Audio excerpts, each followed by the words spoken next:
नमस्कार, आप देख रहे हैं हर पल न्यूज और मैं हूं आपके साथ माधुरी तिवारी। खबरों की शुरुआत करेंगे, लेकिन उससे पहले नजर डालेंगे आज की हेडलाइंस पर। वाराणसी में ठंड ने बदले अपने तेवर, 6 किलोमीटर की गति से चल रही है ठंडी हवा।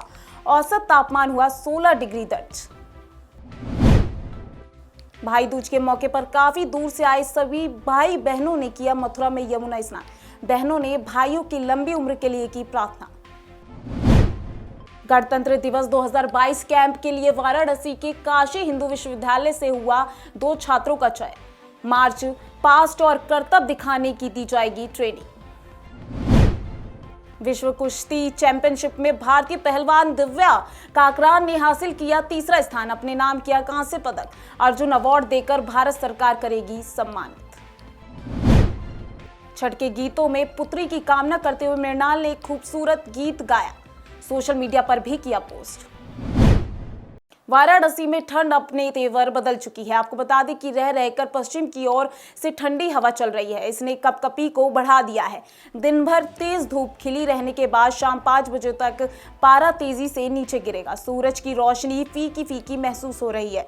साथ ही शाम को 5 बजने से पहले ही घना अंधेरा छाने लगता है। बता दें कि काशी वासियों का कहना है कि अभी तो नवंबर की शुरुआत में ये स्थिति है, वहीं दूसरी ओर ठंड के अभी पूरे 4 महीने बाकी हैं। मौसम विशेषज्ञ भी इस बात से सहमत है कि इस बार हर साल से कुछ ज्यादा ही ठंड होगी। आज सुबह वाराणसी का औसत तापमान 16 डिग्री सेल्सियस पर बना रहा। वहीं शुक्रवार को न्यूनतम तापमान सामान्य से 3 डिग्री कम 13.8 डिग्री सेल्सियस और अधिकतम तापमान सामान्य से 1 डिग्री कम 30 डिग्री सेल्सियस पर दर्ज किया गया। बनारस में आज 6 किलोमीटर प्रति घंटे की गति से हवा भी चल रही है। वहीं इसमें नमी 91% तक है। वाराणसी में 7 नवंबर से फॉग या धुंध से शुरुआत हो सकती है। मौसम विज्ञान विभाग ने कल से इसके लिए अलर्ट भी जारी कर दिया। ये फॉग सुबह से ही छाएगा। सूरज की रोशनी खिलते ही यानी कि 8 बजे के बाद धुंध छटने लगेगी। काशी हिंदू विश्वविद्यालय के मौसम वैज्ञानिक प्रोफेसर मनोज कुमार श्रीवास्तव ने बताया कि पर्वतीय इलाकों में बर्फबारी की संकेत मिल रहे हैं। उत्तराखंड और हिमाचल प्रदेश के निचले क्षेत्रों में जैसे ही मौसम बदलेगा, उत्तर प्रदेश का खुशनुमा मौसम कड़ाके की सर्दी में चेंज हो जाएगा। बर्फीली हवा से यहाँ एक पारा 7 से 8 डिग्री सेल्सियस तक नीचे जा सकता है। फिलहाल ये स्थिति जल्द ही बनने वाली है। आज भाई दूज पर मथुरा में भाई बहन हाथ पकड़कर यमुना स्नान कर रहे हैं। दूर दराज से भाई बहन काफी संख्या में एक दिन पहले ही पहुंच गए हैं। यमुना स्नान कर बहन भाई का तिलक कर रही है, उनकी लंबी आयु की प्रार्थना कर रही है। हिंदू धर्म में भैया दूज का विशेष महत्व है। इस पर्व को यम द्वितीया और भ्राते द्वितीया भी कहा जाता है। इस दिन बहनें अपनी भाइयों का तिलक कर उनकी लंबी उम्र की कामना करती हैं। भाई को यम फांस से मुक्ति की मां यमुना से बहनें प्रार्थना कर रही हैं। द्वापर में भगवान श्री कृष्ण ने अपने मामा कंस का वध करने के बाद यमुना किनारे विश्राम किया। जिस स्थान पर विश्राम किया उस जगह का नाम पड़ गया विश्राम घाट। इसी विश्राम घाट पर भाई दूज के दिन बड़ी संख्या में भाई बहन स्नान करते हैं। भाई दूज पर यमुना स्नान करने के लिए दूर दराज से भाई बहन मथुरा पहुंचते हैं। सबसे ज्यादा संख्या गुजरातियों की रहती है। पर्व की पूर्व संध्या पर ही बड़ी संख्या में श्रद्धालुओं ने मथुरा में डेरा डाल दिया था। अब भाई बहन स्नान कर रहे हैं। इसके लिए नगर निगम ने काफी तैयारियां की हैं। सफाई के साथ प्रकाश व्यवस्था के खास इंतजाम किए हैं। स्नान करने के बाद बहनें भाई का तिलक कर उनकी लंबी उम्र की कामना कर रही हैं। गणतंत्र दिवस 2022 कैंप के लिए वाराणसी के काशी हिंदू विश्वविद्यालय से 2 छात्रों का चयन हुआ है। राष्ट्रीय सेवा योजना के 2 स्वयंसेवक रत्न कुमार सिंह और अंजलि अग्रवाल 15 नवंबर से 24 नवंबर तक पटना में परेड कैंप में भाग लेंगे। यहां पर 26 जनवरी के मार्च पास्ट के लिए फाइनल सिलेक्शन और रिहर्सल का आयोजन किया जा रहा है। यहां पर अंतिम सिलेक्शन और ट्रेनिंग के बाद दोनों सदस्य दिल्ली में गणतंत्र दिवस पर होने वाले परेड में शामिल होंगे। एनएसएस के प्रोग्राम को ऑर्डिनेटर डॉक्टर बाला लखेंद्र ने बताया कि संगठन क्षेत्रीय निदेशालय पटना द्वारा आयोजित फाइनल सिलेक्शन और रिहर्सल कैंप बीआईटी मेसरा के कैंपस में होगी। इसमें देश भर के स्वयंसेवक हिस्सा लेंगे। इनका चयन गणतंत्र दिवस परेड 2022 के लिए किया जाएगा। शिविर में कई तरह के सांस्कृतिक कार्यक्रम भी होंगे। वहीं परेड में चयनित युवाओं को गणतंत्र दिवस में मार्च पास्ट और करतब दिखाने की ट्रेनिंग भी दी जाएगी। इसमें भाग वही कैंडिडेट लेंगे जिन्हें कोविड वैक्सीन के दोनों डोज लग चुके होंगे। इसके साथ ही गणतंत्र दिवस तक इन्हें कोविड नियमों के गाइडलाइन और बेहतर खान पान का कड़ाई से पालन भी करना होगा। डॉक्टर बाला लखिंद्र ने बताया कि इन दोनों स्टूडेंट को हर तरह की ट्रेनिंग यहीं पर दी जा चुकी है। इन्हें फाइनल सिलेक्शन में किसी भी प्रकार की मशक्कत नहीं करनी होगी। सर्बिया में चल रही विश्व कुश्ती चैंपियनशिप में भारतीय पहलवान दिव्या काकरान ने तीसरा स्थान हासिल कर कांसा जीता है। ये 1 से 7 नवंबर तक सर्बिया में आयोजित वर्ल्ड रेसलिंग चैंपियनशिप में दिव्या ने अंडर 23 कैटेगरी के 72 किलो वर्ग भार में भाग लिया था। सर्बिया के बेलग्रेड में कुश्ती का यह मुकाबला हो रहा है। इसमें दुनिया भर के देशों से पहलवान पहुंच चुके हैं। दिव्या ने सीनियर वर्ग में खेलते हुए ब्रांज मेडल जीतकर भारत का नाम रोशन किया है। शुक्रवार की रात 12 बजे मैच हुए। इसमें दिव्या ने यूएसए की पहलवान कायला मरानो को हराकर ब्रांज मेडल जीता है। इसी सप्ताह दिव्या काकरान को भारत सरकार की ओर से अर्जुन अवार्ड देकर सम्मानित किया गया है। जिस दिन दिव्या चैंपियनशिप में भाग लेने के लिए सर्बिया रवाना हुई, उसी दिन दिल्ली के अशोक होटल में अवार्ड सेरेमनी थी। भारत सरकार खेल मंत्रालय द्वारा आयोजित सेरेमनी में दिव्या अपना सम्मान लेने नहीं पहुंच सकी। दिव्या की माताजी पिताजी समारोह में शामिल हुए थे। खेल मंत्री अनुराग ठाकुर ने दिव्या को अर्जुन अवार्ड देकर सम्मानित किया। छोटी उम्र में पहलवानी के क्षेत्र में बड़ी सफलता हासिल करने वाली दिव्या काकरान मुजफ्फरनगर का गौरव बन चुकी है। मुश्किल हालातों से निकलकर दिव्या ने खेलों में खुद को स्थापित किया है।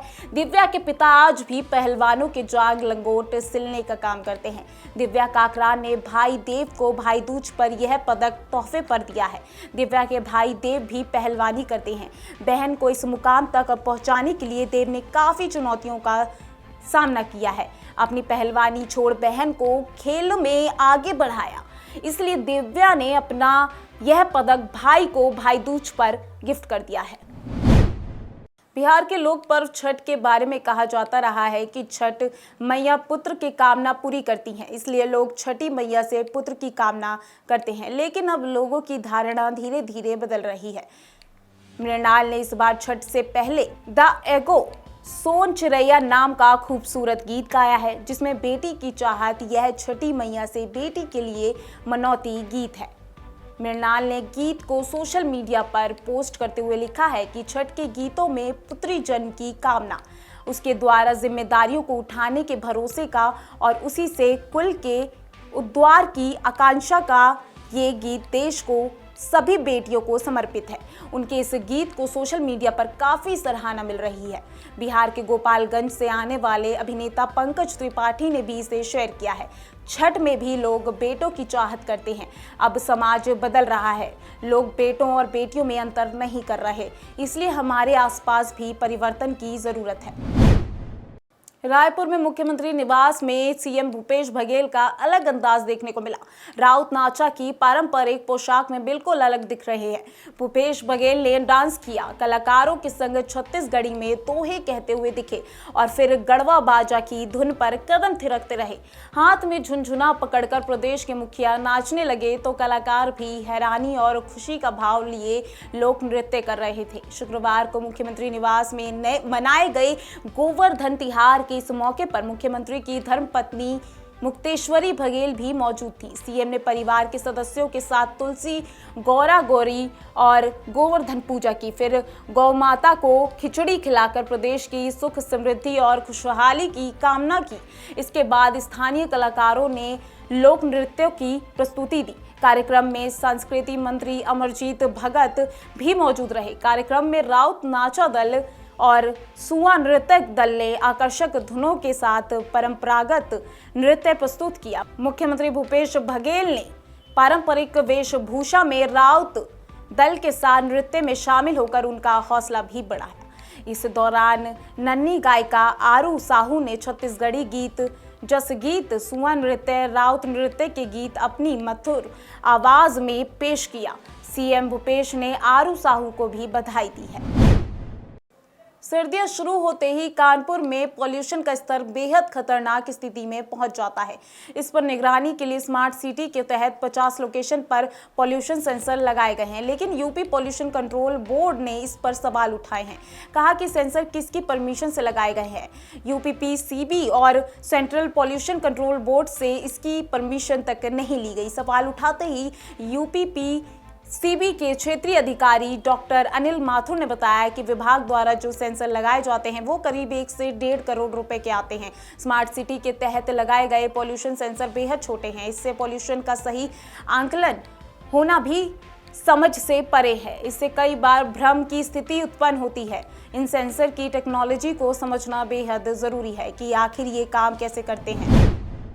छत्तीसगढ़ की राजधानी रायपुर में दिवाली रात और फिर अगले दिन शुक्रवार की रात को 2 अलग अलग इलाकों में 24 घंटे के अंदर 2 लोगों की हत्या कर दी गई। शुक्रवार की रात शहर के मठपारा इलाके में गौरा गौरी विसर्जन के दौरान हुए विवाद में एक बदमाश ने एक युवक की जान ले ली। सरेआम मोहल्ले वालों की आंखों के सामने चाकू मारकर लोकेश साहू नाम के युवक की हत्या कर दी गई।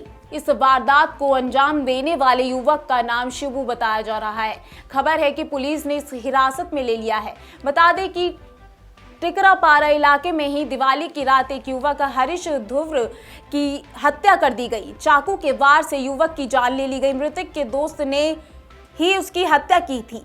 मामले में टिकरापारा थाने की पुलिस ने बदमाश के खिलाफ हत्या का केस दर्ज किया है। घटना के बाद से बदमाश युवक फरार है।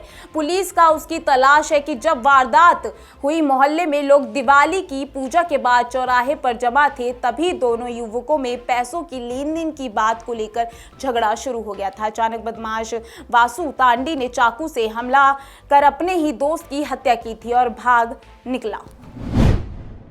मुख्यमंत्री योगी आदित्यनाथ शनिवार को एक मेडिकल कॉलेज कार्यक्रम के दौरान जहां 280 करोड़ से निर्मित होने वाले राजकीय मेडिकल कॉलेज का शिलान्यास करेंगे, वहीं 109 करोड़ रुपए की 12 विकास योजनाओं का लोकार्पण भी और शिलान्यास भी करेंगे। जिला अधिकारी सुनील कुमार वर्मा ने बताया कि मुख्यमंत्री औरैया जिले में 280 करोड़ रुपए की लागत से बनाए जा रहे राजकीय मेडिकल कॉलेज का शिलान्यास करेंगे, जिसमें राजकीय मेडिकल कॉलेज से प्रशासनिक ब्लॉक, एकेडमिक ब्लॉक, 500 बेड का चिकित्सालय, शैक्षणिक सत्र 2022 से 23 से MBBS के 100 सीटों पर प्रवेश के अलावा लाइब्रेरी, मल्टीपर्पज हॉल और जिम, 460 क्षमता का छात्रावास, आवासीय भवन के अलावा प्लेग्राउंड का निर्माण शामिल है। बता दें कि ककौर मुख्यालय स्थित तिरंगा मैदान में दोपहर 12:30 बजे आयोजित होने वाले सीएम के इस कार्यक्रम में कृषि राज्य मंत्री लाखन सिंह राजपूत, सांसद इटावा डॉक्टर रामशंकर कठेरिया, सांसद कन्नौज सुब्रत पाठक, राज्यसभा सांसद गीत शाके, विधुना विधायक विनय शाके भी मौजूद रहेंगे। क्रूज ड्रग्स केस में जमानत मिलने के बाद आर्यन खान शुक्रवार को एनसीबी के दफ्तर पहुंचकर हाजिरी लगाने आर्यन के साथ उनके बॉडीगार्ड रवि सिंह भी उनके साथ थे। आर्यन दोपहर 12:12 पर वहां आए और 1:30 बजे वहां से निकले। बता दें कि वकील आधे घंटे पहले ही एनसीबी के दफ्तर में पहुंच गए थे। वहां एनसीबी के जोनल अधिकारी समीर वानखेड़े भी मौजूद थे। उनकी उपस्थिति में आर्यन खान ने अपने वकील के साथ एनसीबी की डायरी में अपनी अटेंडेंस लगवाई।